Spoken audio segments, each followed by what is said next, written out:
third or fourth time in Berkeley. So for today, I want to talk about my current research, and also I want to have a dialogue with you, right, about my about some excerpts and some statements that I have found in my research. So thank you so much, everyone. The topic of my talk today is prayer specialists, the devotions and discourse of the Motiochihuanih as religious leaders in Chicontepec. So I will be talking about one of the main cultures that is living in Latin America, and languages and religious practices as well, and many other topics. Let me start with this introduction. In Nahuatl is Pehualistli, Pialinochime, Nani Ewane Chicontepec Veracruz, Nani Masewali, Onotlahtoli Toca, Nahuatl-language. Tlauel Nimutlascamatilia, Pampanineshtis, Kensitegui Tlenichiwa, Juan Tlamatilistli Tleno Altepetzi. In English is, hello everyone, I am from Chicontepec, Veracruz, I am Masewali, and my mother tongue is Nahuatl. Thanks for the invitation. I will show you a little bit the work that I do and the knowledge of my town. So let me start with this slide about Nahua people. Nahua people live today in different states of Mexico with a population around 2 million. So it's a good number. In terms of identity, Nahuas are Masewalme. In terms of gender, a man is Tlacatl and a woman is Cihuatl. We name mestizo people as Coyotl or Coyome. This is the concept that we have in Nahuatl, Coyotl and Coyome, and the meaning is Cayoris. And then we have Shinola, right, for señora from Spanish. These are the concepts that we have in order to name mestizo people in my culture. Nahua people of today live in a Pilaltepetzi, that means the small town. And Nahua people speak Nahuatl-language or Mexicatl-language or also Mexicanero. So we have these three ways to name Nahuatl in Mexico, right? It's not only Nahuatl, we say Nahuatl-language, or some places name Mexicatl-language or the Tlahtoli of the Mexicas, or also Mexicanero or Lengua Mexicana. Spanish is known as Castillan-Tlahtoli, right? If you recognize Castillan-Tlahtoli, we have Castilla. Nahua people of today works in Mila.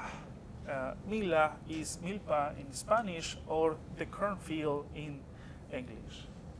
So we have here the image about what is Mila, right?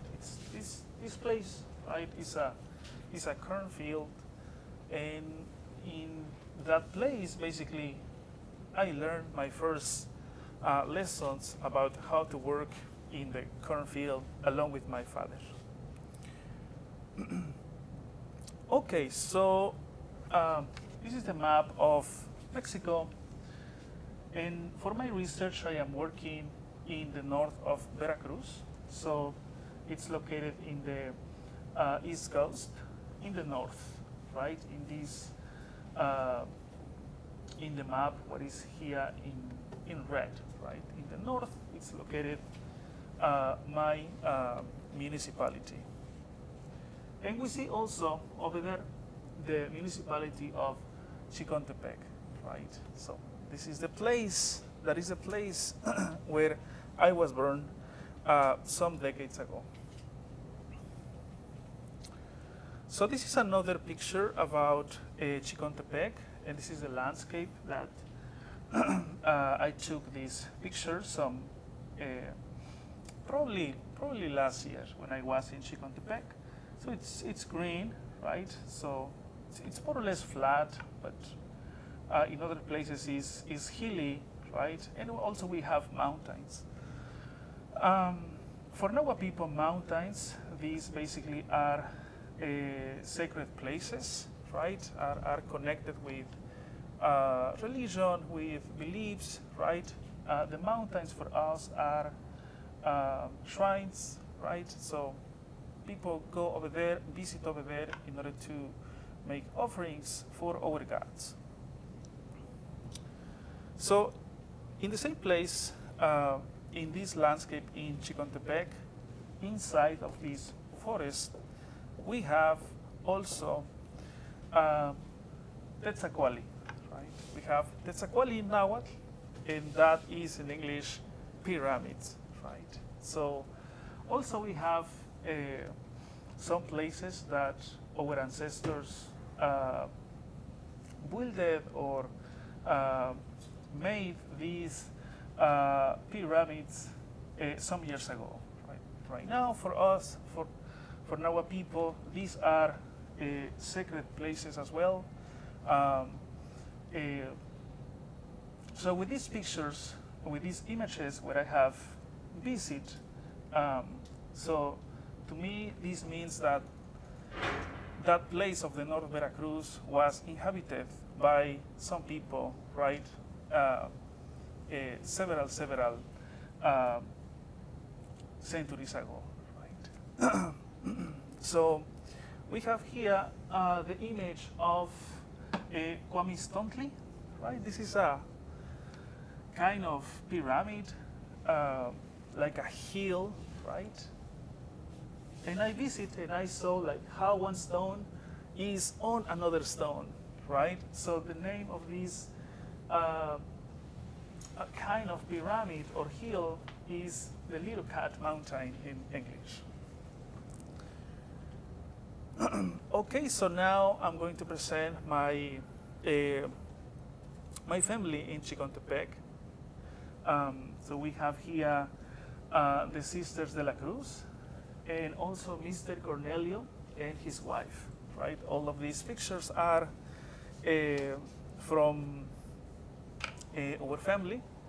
And to me, I receive all the knowledge from them, right? So the Nahuatl, the beliefs, the Nahuatl as my mother tongue, right? All of this knowledge once transmitted to me from them, right? So they don't speak Spanish, they only speak Nahuatl.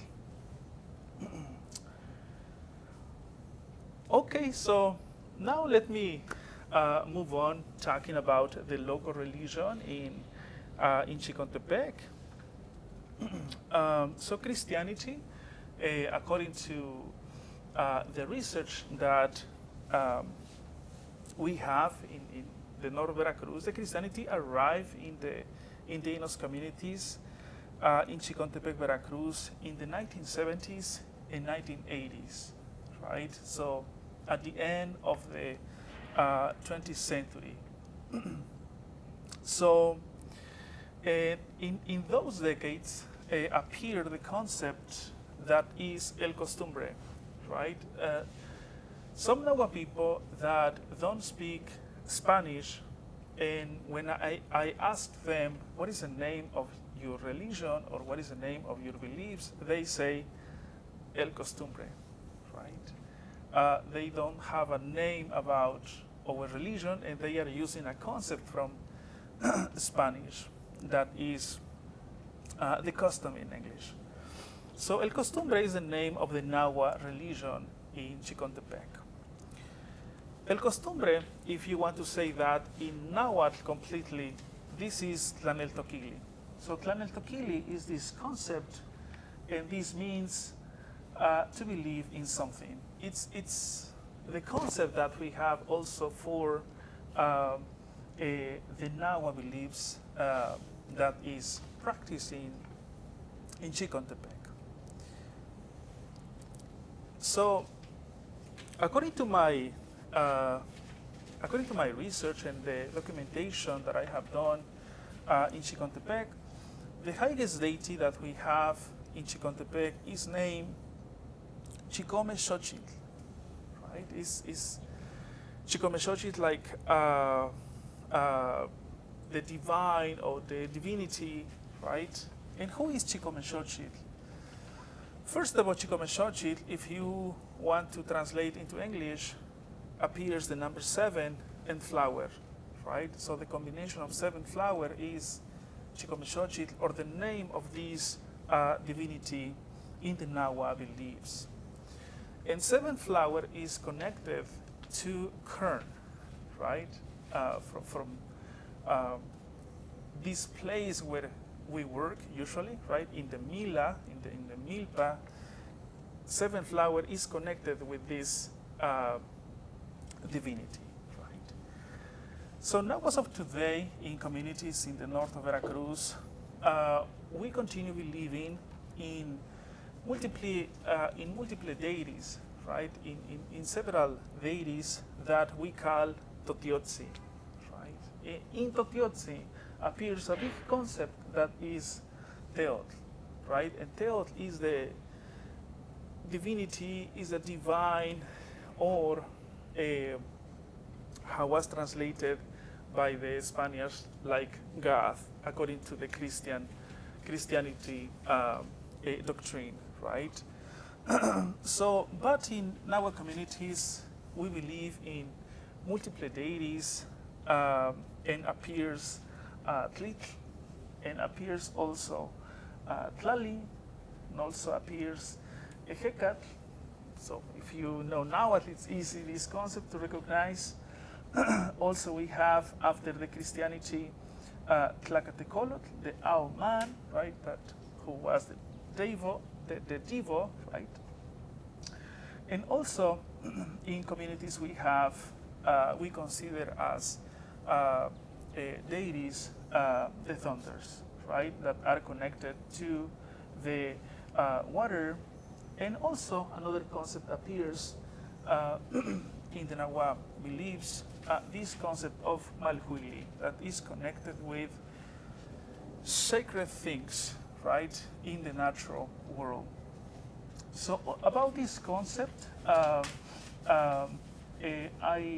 published one of my first contributions in the book Indigenous Religious Traditions in 5 minutes, right, some years ago. So in 2017, I came to the United States, right, basically to document the Nahua beliefs and to spend time on my research, right? And now this is something that I continue developing, right, and writing my first book monograph for publication very soon, right? So now let me tell you a little bit more about my research project that is related with all of these concepts that I am sharing to you. So this project examines the work of catechists, prayer specialists, and the practice of indigenous devotions. So I'm focused on catechists who worked as missionaries in the 1980s when the Christianity arrived in the north of Veracruz. And prayer specialists are or were catechists, right? So here I am working with 2 concepts, catechists and also prayer specialists, right? And used to remark, catechists work as missionaries in the 1980s, and prayer specialists are or were catechists first, right? Only thinking on prayer specialists, they practice, they work in funeral ceremonies following the local religion, So here I have one of the first pictures that I took in my community. And here we have a man who is a prayer specialist, but in the past was a catechist in the 80s. So here, this person is conducting a ritual, but this ritual is about a funeral ceremony, a funeral ritual. So this ritual is named in Nahuatl Chicontepec. So Chicontepec also appears the number 7. Chicome, related to number 7. This means 1 week or 7 days of death of a person, right? So appears several rituals practiced when a person passes away. And this person is conducting one of the several rituals in those times. Okay, so now about my fieldwork. So my last fieldwork research was between February until May 3 in 2020.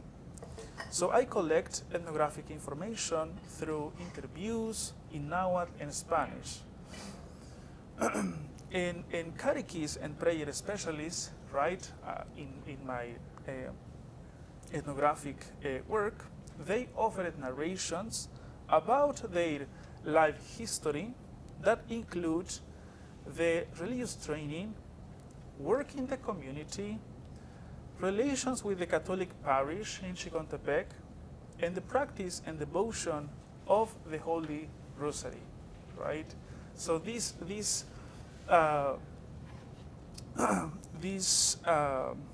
in this way, catechists and prayer specialists shared to me in Nahuatl and also a little bit in Spanish about these topics about the religiosity experience in the 1980s until the present in the north of Veracruz, especially in our municipality. Right? And also appears here one of the regulations about this research, right, that I was doing in 2020, the IRB permission, right. So here I have 2 pictures about the religiosity in the north of Veracruz. First of all, after 1980s, appeared the first chapels in the north of Veracruz. So we have first the Catholic chapel Santa Maria de Guadalupe, right? It's located here, the chapel in this town of Chapicla. And also here we have another, but this is the Protestant temple, Iglesia de Dios, in another town, right? So I am using these images used to exemplify how the Christianity arrived in the north of Veracruz, in indigenous pueblos in the 1980s, right? According to the narrations and statements that told me the catechists or prayer specialists.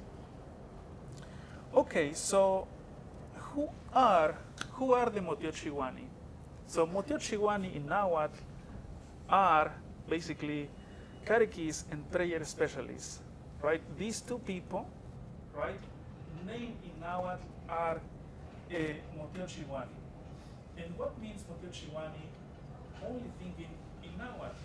This means literally people who turn into a deity. And also in this concept also appears Tio, right? Tio that is connected to Theod, right? The divine, right? So Motiochihuanih are people who turn into a deity, right? But according to their work, right, in community, so they were catechists, and then they were prayer specialists. What is the birth of this word, Motiochihuanih? Motiochihuah is the verb, and this means to bless someone or something. Thinking basically in Nahuatl. So Motiochihuanih, right, after 1980s, they also are known as Wicani, another noun in Nahuatl. They are cantors, right? They like to sing, right? And according to my previous research in the north of Veracruz, Motiochihuanih, or in English, catechists and prayer specialists, they are exemplary leaders for the inhabitants in how to believe in the Catholic doctrine, and they, at the same time, don't forget the Nahua beliefs, right? It's interesting to me when I am making interviews, and some of them are or were catechists, but they have something in common. They don't forget their Nahua beliefs, right? So when I listen in Nahuatl those statements, makes me to think about what is the religiosity that we have or that we have had in the north of Veracruz between the Nahua beliefs or our local beliefs and the Christianity or Catholicism. Okay, what was the work made by the Motiochihuanih? Thinking on them, catechists and prayer specialists carried out translations of the prayers in Nahuatl. The most common were for the practice of the Holy Rosary, right? So they received training, right, in catechism, and they took several Christian prayers and they translated into Nahuatl. All of these Christian prayers can be practiced in Catholic chapels and also in funeral ceremonies. What were the most common Christian prayers translated into Nahuatl by the Motiochihuanih? First of all, Totata Tentistok el Wiccac, that is our Father.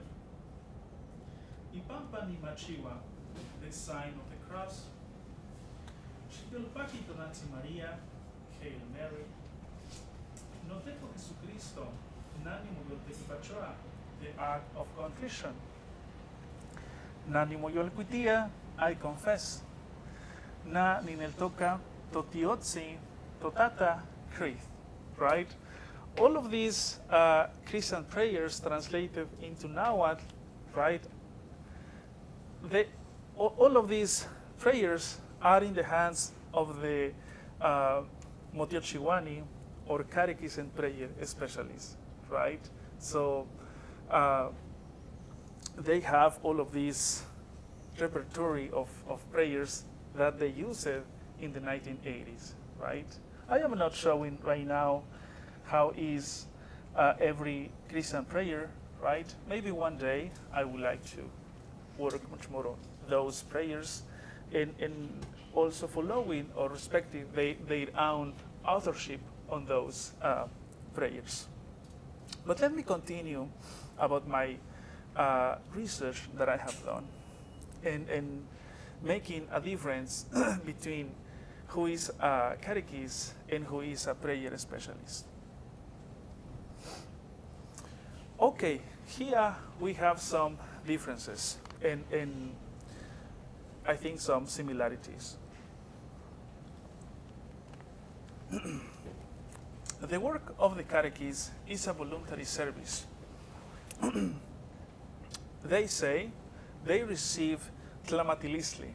When they started working as catechists, they receive tlamatilisli, that is knowledge, and a high social status in community. That was tlatlepanitalisli, that means respect, right? So they receive knowledge and respect inside the community when they were working as catechists. Prayer specialists can be the same catechists, some of them, when catechists cannot continue with their mission or are expelled from the Chicontepec parish, they become prayer specialists to survive financially, right? What is their expertise? Basically, reciting the Christian prayers in Spanish or in Nahuatl, right? So that's why I name these people prayer specialists or especialistas en rezo. Here we have some differences. The labor by the prayer specialist is a remunerated service in community. Here we have the work of the catechist is a voluntary service, so no money in the Christian church, right, or in the Catholic Church. In community, the labor by the prayer specialist is a remunerated service, around 500 pesos per day. And not only that, Nahua families give offerings in kind as food and drinks. So here we have a payment. How people take care their own prayer specialists when they have completed a job, especially in funeral ceremonies, right? So we see here tamales, cookies, atole, sometimes beer, copal. So this is food, right? This is for them. This is a kind of payment, not only in money. This is an offering for those, for the prayer specialists, right? So this is the really important to have this difference. What is the payment or the compensation working for the Catholic Church and also working in community? What is the function of Motiochihuanih in community according to the local beliefs? The Motiochihuanih are experts in managing and communicating with sacred beings or deities through prayers and chants. At the same time, Motiochihuanih assist sick people to die well. Through pleasant comfort, give hope and relieve elements of blame. So these people, Motiochihuanih, catechists and prayer specialists, are really important people in community. They have their own function in community and very connected with the Nahua beliefs. So we have here, this is one of my pictures, right, that I took in community. So we have here some offerings for the prayer specialists. We have copal, we have also candles, we have also flowers, drinks, food for the Motiochihuanih, right? Because they are making something special in community, in the rituals practiced in community. Okay, so now let me advance with the 4 people who are the most popular people who are Motiochihuanih working in community. And let me show you what they say about their work, right? The first one is Don Zenobio. Don Zenobio was a catechist 34 years. Then, when he was retired, he was a prayer specialist and also a cantor, right? Catechist, he was following the Catholic Church, and a prayer specialist, he was following the local religion in community or the local beliefs in community. So, as a prayer specialist, he has his rosary, right? It's a element that he uses when he's reciting the Holy Rosary or when he is reciting the Catholic prayers. This is the family, right? Don Zenobio and his wife in Chicontepec. And he is Don Zenobio, right, conducting his Catholic prayers in Nahuatl and in Spanish. And here in this picture, I want to say about how in the 1980s appeared new rituals in funeral ceremonies in the north of Veracruz. I want to say this: since the arrival of Catholicism, Nahua people practice the ritual known as Motiochihuanih. Motiochihuanih means to pray for someone who passed away. Right? It's really, really necessary, this job made by Don Zenobio. With Motiochihuanih, with this ritual, according to my research, I highlight the combination of elements from both religious systems, the Christianity and the local beliefs, and for the local beliefs appears offerings and interaction with deities or interaction with sacred non-human beings in these rituals, right? So here, Don Zenobio is making another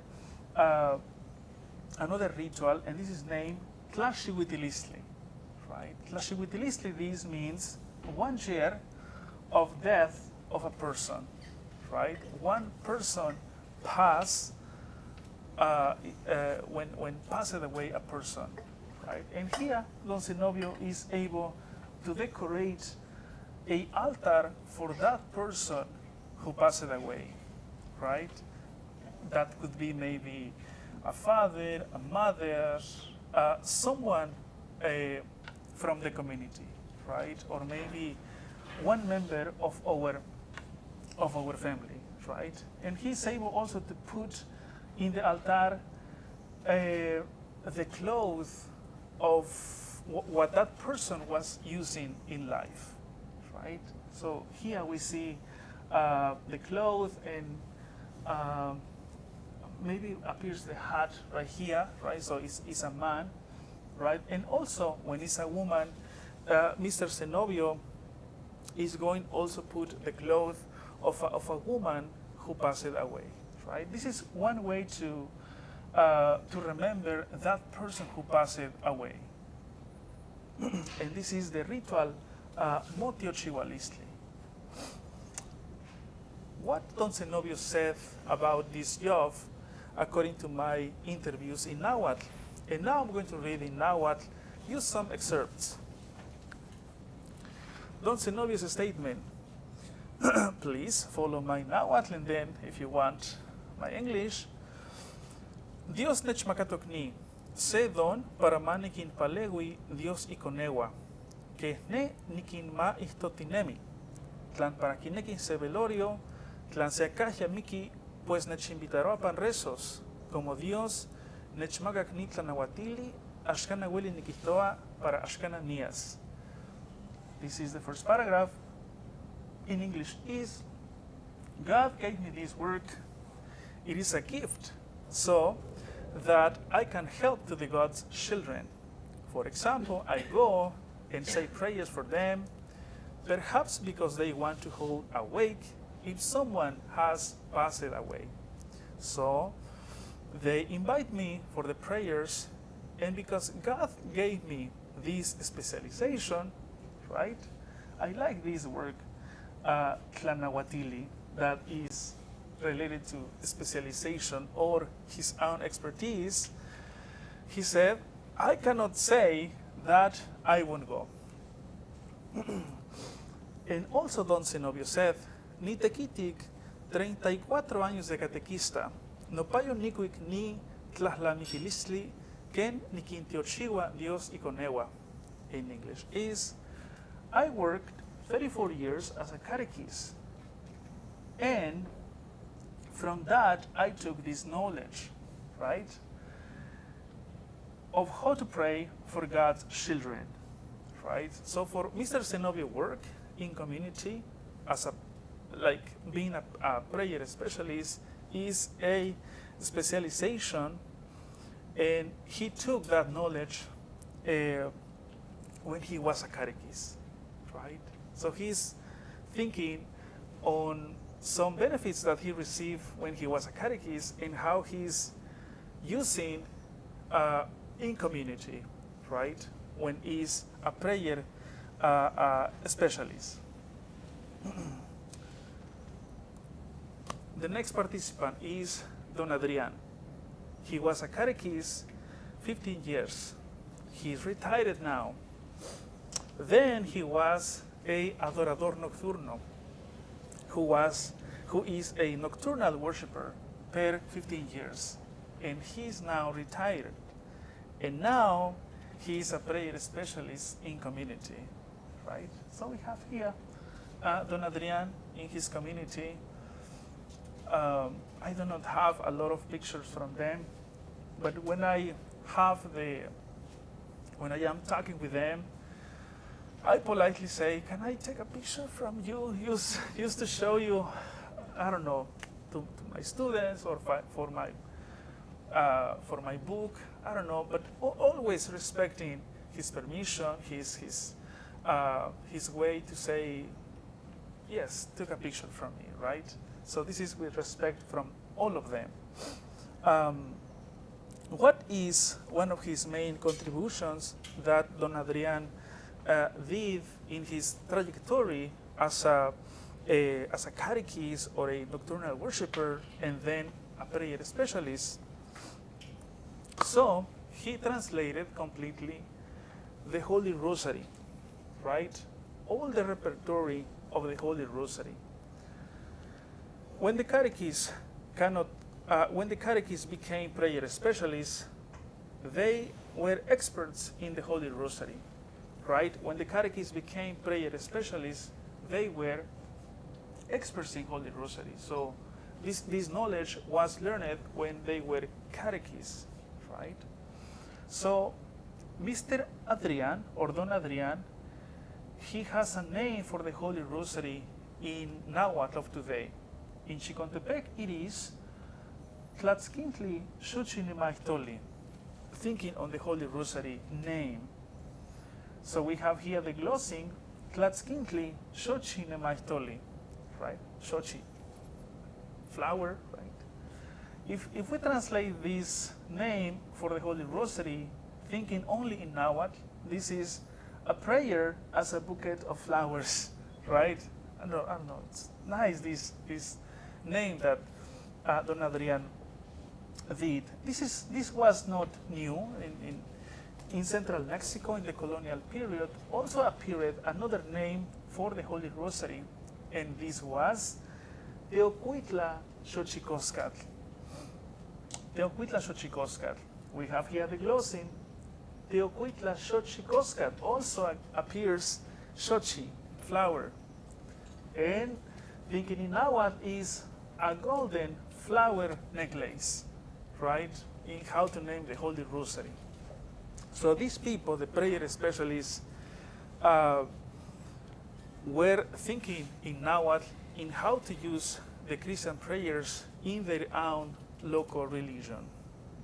What was the statement shared by Don Adrian in his town?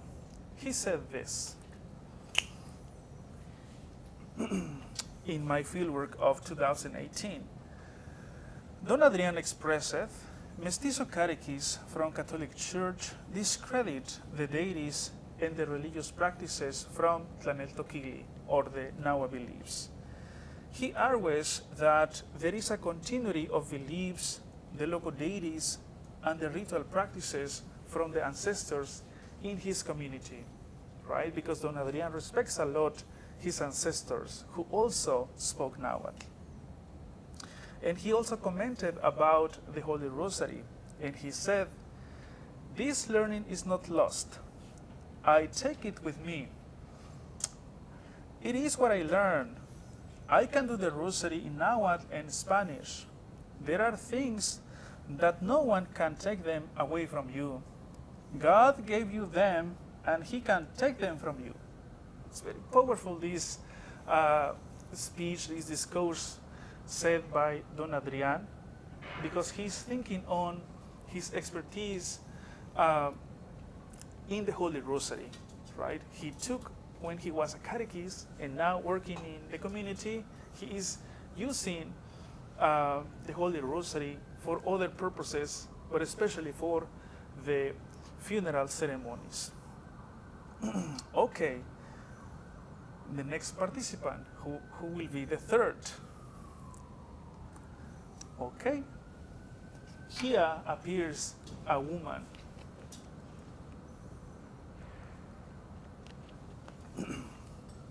So, when I began my research, I was thinking that catechists or prayer specialists were mostly or were only men. No, in Chicontepec, it's different because also are appearing women. And here I want to talk about Doña Gregoria, right? Doña Gregoria is very interesting because she is a catechist, is active. She is also a minister of worship, is active, and also is a ritualist, right? She is able to conduct rituals, ceremonies, following the local religion in community. Here I want to say this citation by Louise Buchert. Louise Buchert said, Mexican women work as marketers, doctors, artisans, priests, and perhaps occasionally rulers. Hence, they were important and had high social status, right? Thinking on the Mexica culture in central Mexico, right? So this citation is connected with Doña Gregoria at the same time. And now, let me tell you why. Okay, according to my research, I documented the works that Doña Gregoria is making in community, right? Don't forget her multiple jobs or works practicing community. So she began first to work as a catechist. Her work is free, no incomes. Soon she was a minister of worship, free at the same time, right? No incomes. Now in community, she recites Catholic prayers in the community. She is a prayer specialist. So every participation, every ritual practice in community, 300 pesos or until 500 pesos. She is also a healer, is a médica tradicional. Every work is 200 pesos, right? Every intervention by Doña Gregoria visiting your home, right? She has incomes. She also gives massage for people who suffer empacho, right? Especially women, especially children, right? I think sometimes men suffer empacho, of course, right? Every intervention by Doña Gregoria is 100 pesos. I think in 2020 was this. I think maybe now increase a little bit. And she's also a marketing woman. She works in the tianguis. So she has also incomes. But Doña Gregoria is very, very popular because she practices the ritual most practiced in Chicontepec, named Motiochihuanih. So Motiochihuanih means baby's first bath. And every ritual is 600 pesos, right? So she has good income. She shared to me all this information, right? So she's very strong in community, right? She has good incomes in community. And so, to me, with my interviews, I asked to Doña Gregoria, how do you manage your time? How do you begin working on all of this stuff, right? On all of these jobs that you are making in community? She said something. Oh, before, her image of Doña Gregoria. This is not a doll, this is a baby, right? She's practicing right here this ritual, baby's first bath. Because with this ritual, a baby enters into the culture, into the Nahua culture, into the society, right? The baby receives a name. It's a welcome to the baby into that culture, right?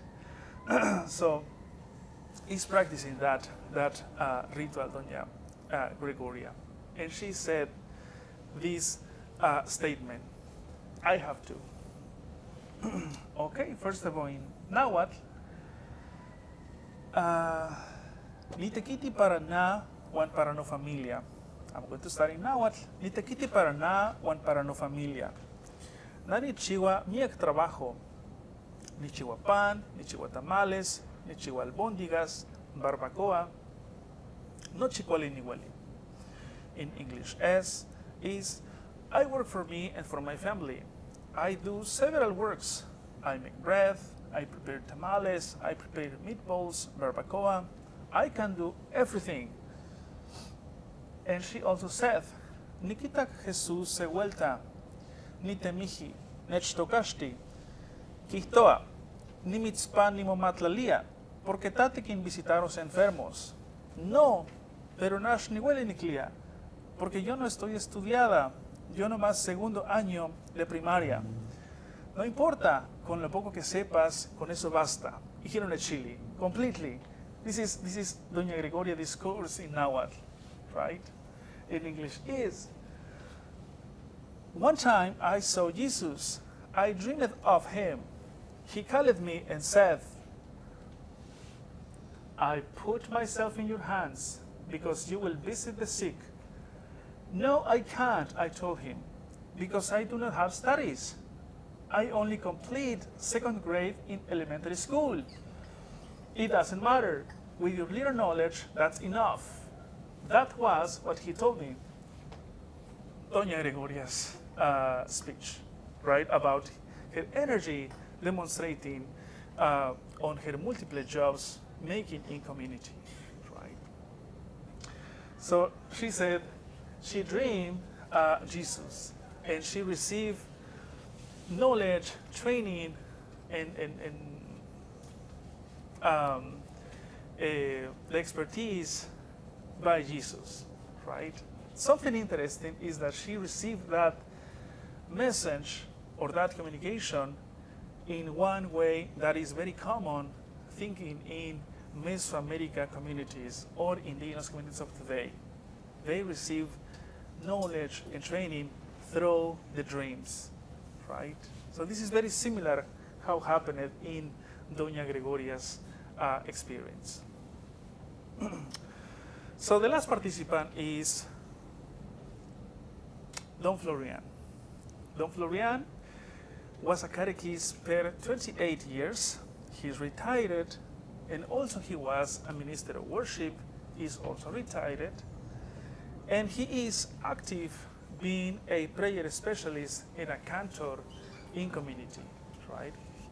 He was also a catechist, and now he's working as a prayer specialist in community along with his with the members of the community. And also, Don Florian has here his rosary and his book, right, in order to interpret or recite the Holy Rosary. So, what was one of the main contributions that Don Florian did in his time as a catechist and now is a prayer specialist? So, he translated Catholic chants in Nahuatl, right? First of all, appears, O Maria Tatonana, O Maria loving Mother, Nani Pia Senawan Potlenechneki. I have a friend who loves me.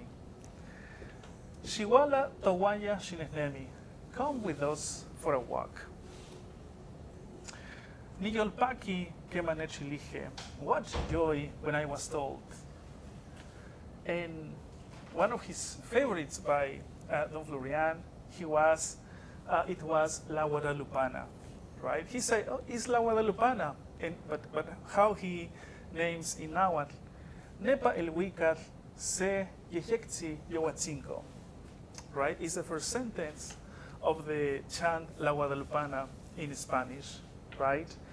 uh, en el cielo una hermosa mañana, right? It's la Guadalupana for Don Florian, right? And I was also amazing to listen his speech, and I asked Don Florian, and how did you begin with this expertise, with this mission to choose to be a catechist, and now you are a prayer specialist in community? And he told me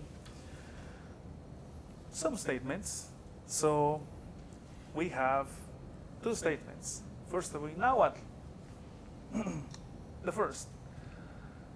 Nechpasaro cela de malas, seco colistli. Pejini nakas cuascualo, wan pejini nakas akisa.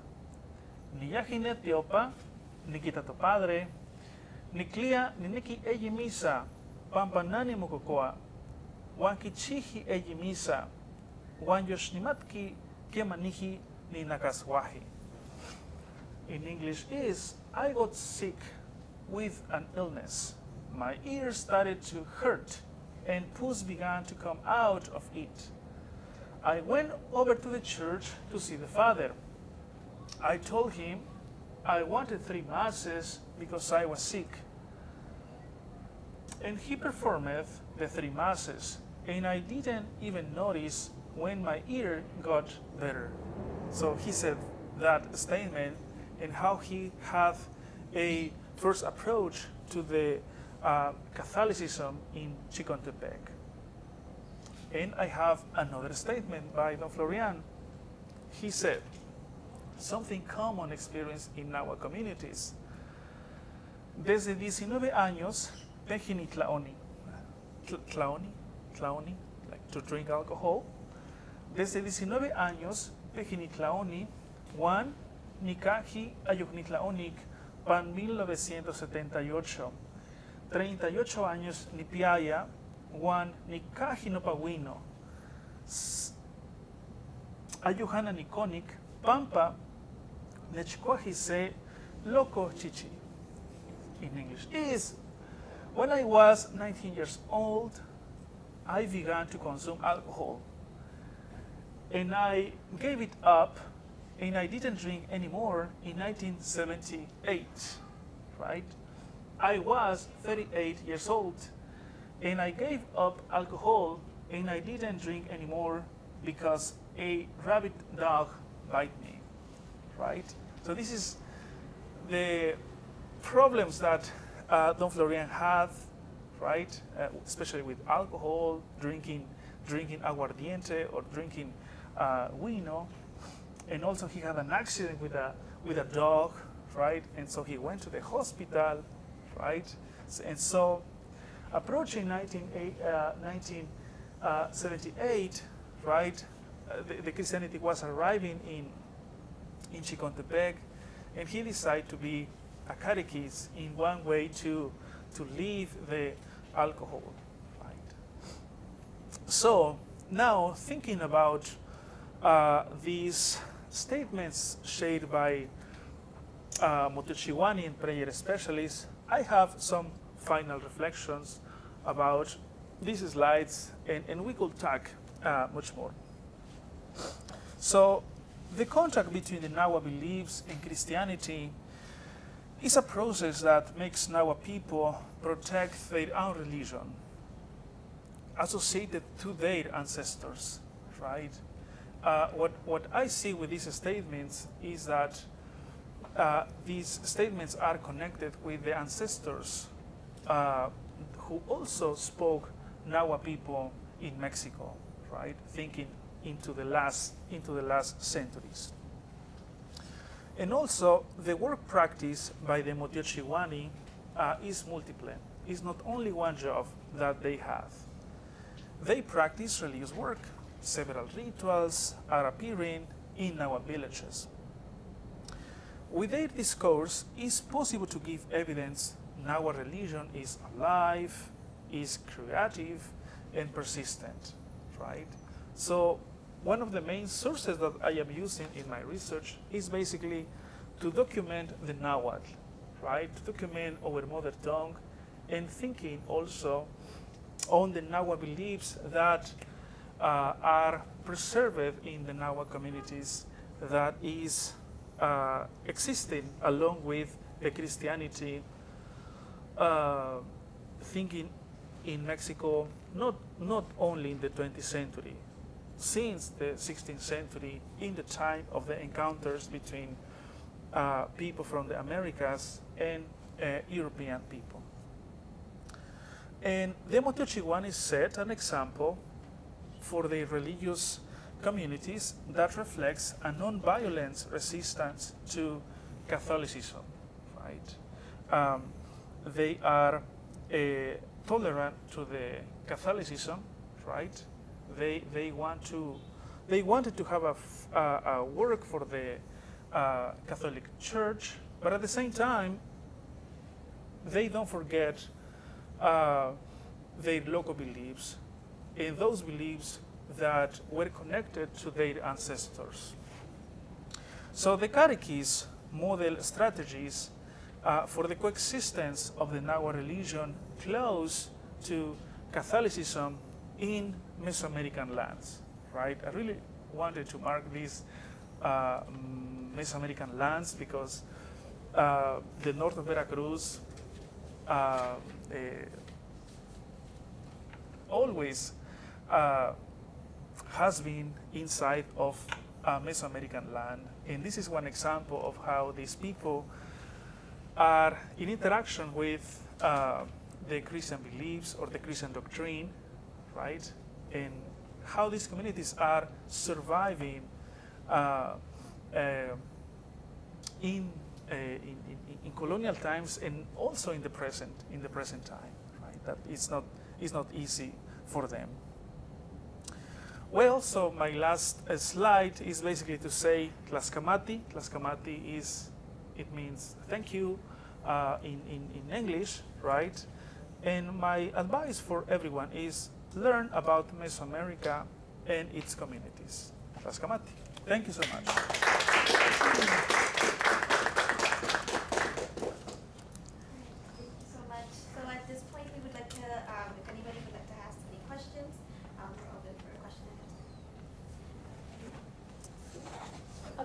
Thank you, Professor de la Cruz, for this talk and for sharing your research with us today. I'm curious to know more about, you mentioned 1980s as this critical decade in which Christianity arrives to this community. Mm-hmm. And I want to know more about how it arrives, what are the initial responses to it. It seems like it could have not been adopted, and yet it was. Mm-hmm. And so I'm just curious to know more about that. Yes, a good question. And I think it's good to say a remark about those years. Well, in the case for the north of Veracruz, these communities until now are very isolated of urban places, right? What I say is that these communities, they had interaction with Christianity, with Catholicism since in the past, of course, right? They had some kind of contact with Tonantzin, with La Guadalupe, with Jesus, Christ, but not at all, right? So they were able to have a very autonomous culture after the 16, 17, 18, 19, right? In the second half of the 20th century, I think in Latin America, several cultures receive a second, several nations, right, from the Catholicism and also from the Protestantism, right?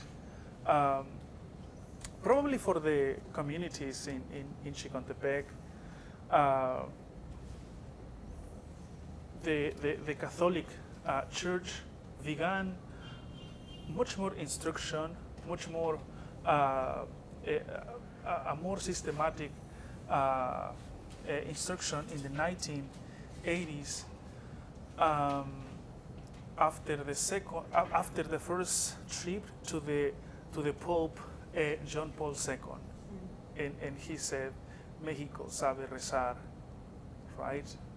But he also, John Paul said, it's impossible to think that almost 5 centuries of the conquest of Mexico, indigenous people are continue believing in their own religion, right?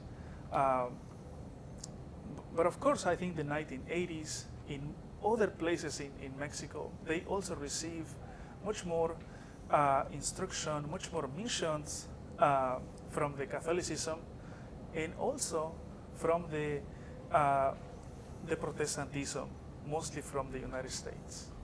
Yeah, I think that is my answer until now, right? But we can continue talking about this.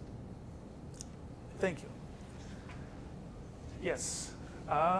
Please, Miros. Okay. Yeah. Ramon, yes. That's for your sharing of your work. And I wanted to ask him because I think it's a site of really interesting way to understand. When you mentioned the word Motiochihuanih, which is I confess, which it doesn't have the same sort of valence in Nahuatl that it does in the Spanish or the English. Yeah. But as the Nahua being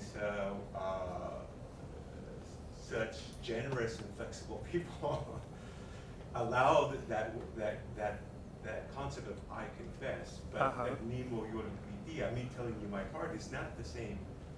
But it's a way to negotiate, and it points, I think, to your nonviolent resistance. Yet it is still a resistance. Yeah. I wonder if you could talk a little bit about that. Yes, of course. Thank you for your question. Yeah, so what I am saying about the nonviolent resistance is what I found about these statements that the Motiochihuanih shared to me, right? I noticed like a kind of strategy that they have in order to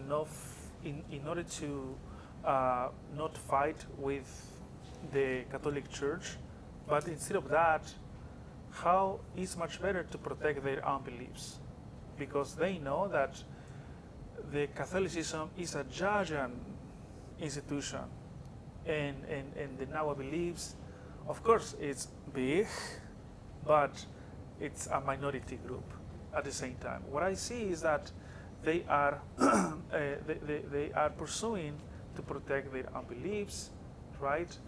Or also to be tolerant with the elements of the Catholicism and how to use them in the community, right?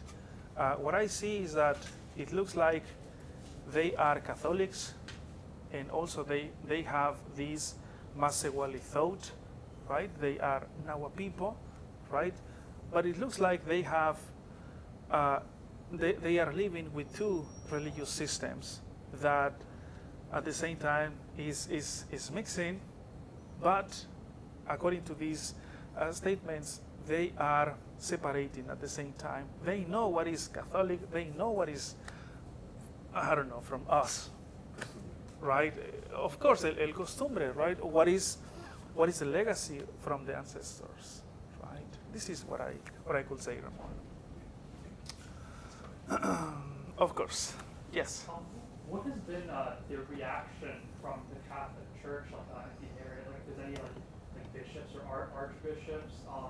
Because there is like an outlet because of the other like religious elements and the kind of like separatist nature of it. Has the Catholic Church had any official response to these practices? Good question. Yeah. So Motiochihuanih, right, when they began to work as a catechist, they always consulted their Catholic parish, the sacerdotes. Always they consulted the sacerdotes, right? But it looks like in the 1980s, in the next decades, in the 1990s, it looks like the Catholic Church in Latin America and in Mexico, it was less orthodox. It was less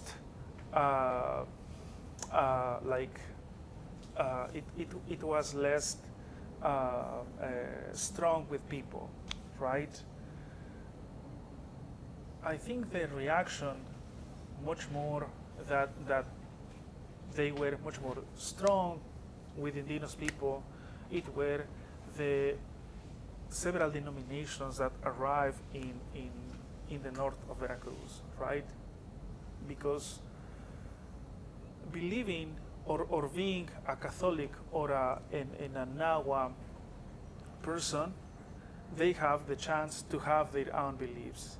But when some of them became into the Protestantism, they need to resign their local beliefs and only to believe in the new Protestant denominations, right? What else to say about your question? So these people, Motiochihuanih, always are managing their own way to save themselves, right? But remember, some of them were expelled when they were catechists. When they were expelled, and they learned the Holy Rosary, and they learned the Catholic training, how to interpret the Catholic prayers, and all the Holy Rosary and chants. When they were expelled in the Catholic Church, in the community they have a job. When they were expelled in the community were not expelled. So they have their own job, and this was connected with the Nahua beliefs or the ancestral beliefs. So they were able to continue working themselves. And as I said before, these communities were isolated in communities. So in those places, these people survived, or these people were able to continue practicing their own beliefs, right? I think that is my answer that I could say to your question. Yes, please. I have two questions. One kind of similar to Paulina's, which is, I feel like one of the rituals that you showed us, the rite of passage of cleansing the baby, remind me a lot of baptism, giving a name to a baby. So maybe like talking a little bit about that ritual I'm interested in, and then also elaborating on the belief system and the deities that you mentioned in the beginning, and how these are revered, praised in this moment. Oh yeah, thank you so much. Yeah, so the first of all about I think thinking on Doña Gregoria, right? Yeah, so this ritual about the baby's first bath is one of the rituals most practiced in community, and the requirement is that is only able practiced by women, right? So this is one way in how one baby enters into the culture, receive the first name. Doña Gregoria talks to the tonali, like to the force that this baby has in the body, talks about her future, right, of this baby. And I was thinking, but Doña Gregoria, you are a catechist, right? And she said, what's the problem, right? So she respects a lot all of these rituals practiced in community, right? This is not exactly a baptism. Of course, there is a baptism if you are following the Catholic doctrine or the Christian doctrine. But in community, in how we enter in our society is through the baby's first bath. I think my mother practiced that when I was a kid, right? And yeah, so Doña Gregoria is able to manage that ritual, right? For everyone, for all the babies, right? I think it's good to have this participation by Doña Gregoria in all of these discourses in Nahuatl. About the deities in general, so for the Nahua people, we believe in everything, Natalia. We believe in click, right? We believe in the water, and every element of the natural. What we believe is that every element of the natural has a owner, right? So we think that we are in one space and place, but everything has a owner, right? And we need to respect everything that is in the natural, right? So when I say about the rain, when I say about the thunders, I don't know, it's something that I have documented in my research, right? And many of those concepts, it's something that my family transmitted to me since when I was a baby.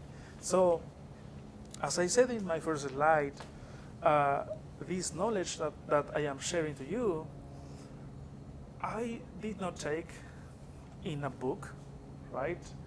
This is something that I took or was transmitted to me in the community, or is the knowledge of my town, right? Not only my knowledge, is the knowledge of my culture. Right? Thank you. Thank you. Yes. Thank you for the presentation, Dr. De La Cruz. I had two questions about the ritual and prayer for the dead. Okay. You had said that they didn't do this before the 1980s and the Catholic Church arrived, yes? Yes, especially for funeral ceremonies. Okay. Style or using the Catholic prayers. Before, of course, Nahua people also practice several rituals and ceremonies when passed away a person, right? I think it's universal to have rituals when a person passes away, but in the 1980s, with this interaction with Catholicism, appeared much more rituals where it was possible to see the elements from the Catholic Church or from the elements of the Christianity, like the Holy Rosary, right? And also, at the same time, in interaction with the local beliefs, right? So according to my research, I'm starting in the 1980s, and also because these people that I interviewed, they began their career in the decade of the 1980s, right? But as I said before, about this phenomenon, what is happening, this interaction with Catholicism and indigenous beliefs, what happened in the north of Veracruz also happened in those places, in the Maya areas, in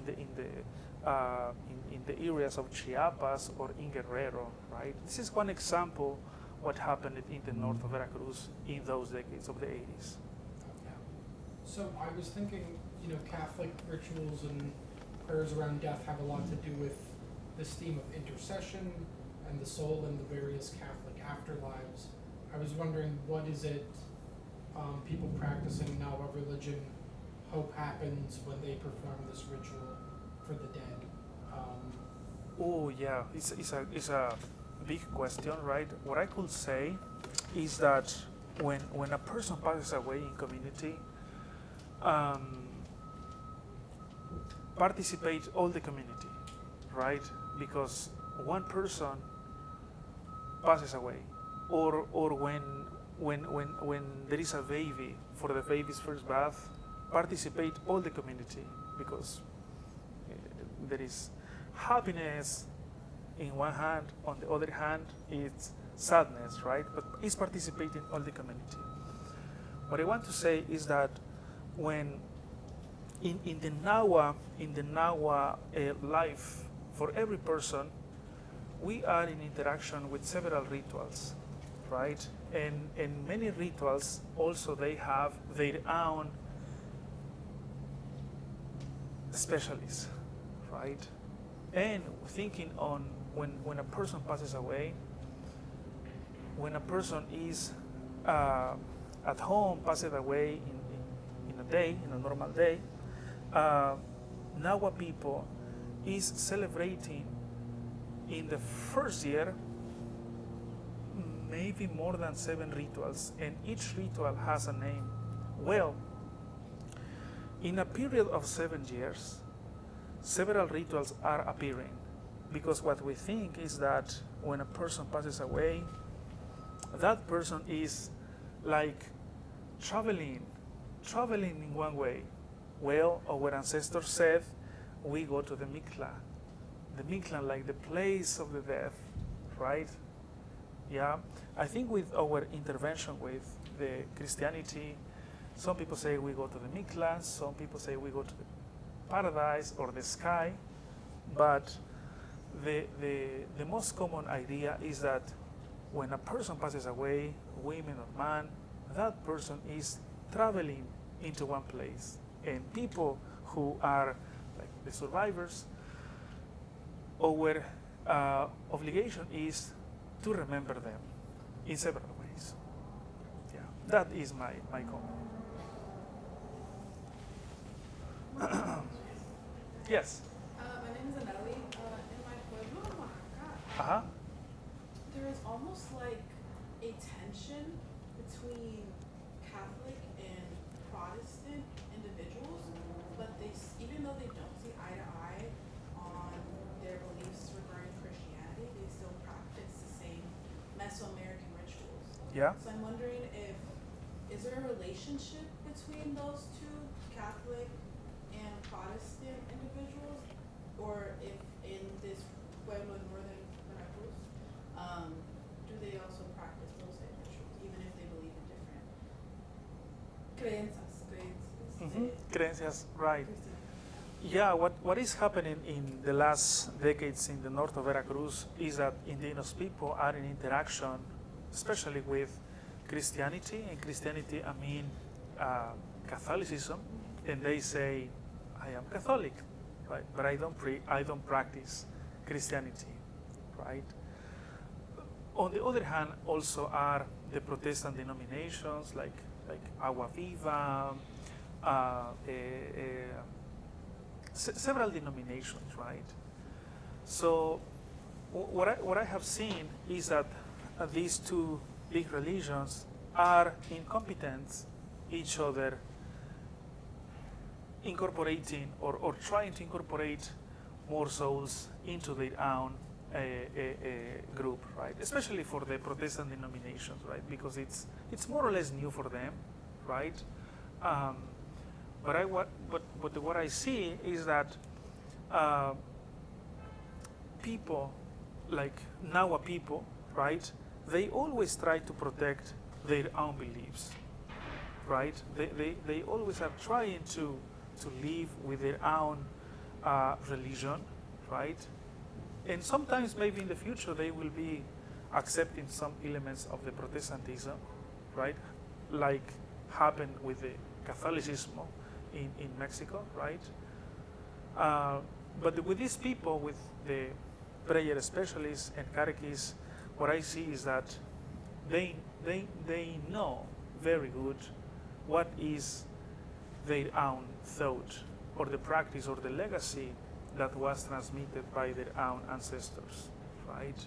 I know some places from Oaxaca, from Chiapas, they continue practicing their beliefs, maybe with thinking only on those on their local beliefs, right? But right now, I think in Latin America, it's almost impossible to say that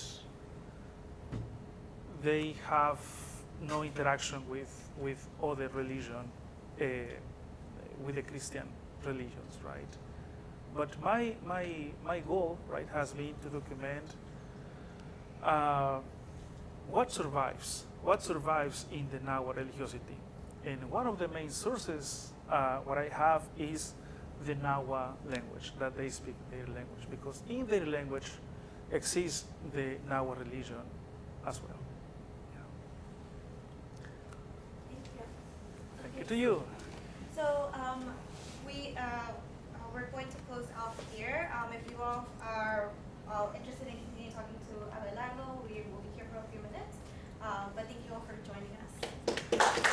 much.